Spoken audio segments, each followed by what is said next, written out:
bye-bye na ang Muy Palaboy ng Villa 46. Kakinis sa lahat.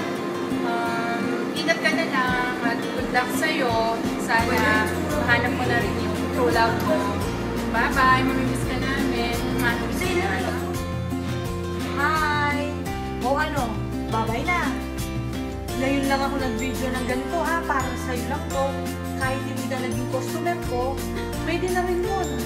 Kaso sayang mo hindi ka makumuha ng pera sa akin kahit magkano. Makuripot ka talaga.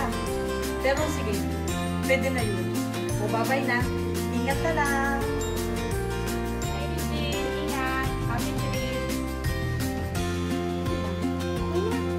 Kuya Reggie, thank you. Thank you sa pagiging kuya. Thank you sa lahat ng mga payo na binigay mo sa akin. Hindi ko makakalimutan yon. Araw-araw tatanda ko lang ito sinabi mo. Iyak na naman ako. Sorry kung palagi akong iyakin. Minsan nagiging isip bata. Basta thank you, naging kuya kita dito sa Doha. Pinaramdam mo sa akin ang pagiging isang kuya. Pagiging isang dapat laging matatag. Yun lang, thank you. Kita-kits na lang sa Pinas. Bye-bye.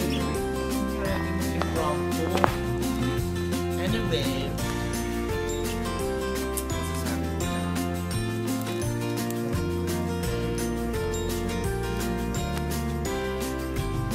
ano ba sasabihin ko kasi siya yung unang nag-sumunod sa amin. Siya yung silang dalawa actually. Pero siya yung bonggang-bongga sa ang tawag doon, yung mag-entertain sa aming mga bata. Anyway, nakakalimot pero may nagsasarado dito. Always, yung magpupo sa mga opportunity. Yeah. Nakakasal ko, hindi pa naman lang yung pagsamahan natin. Kaya ayaw pumayag ng cheese girls. Pero always positive outlook lang sa life.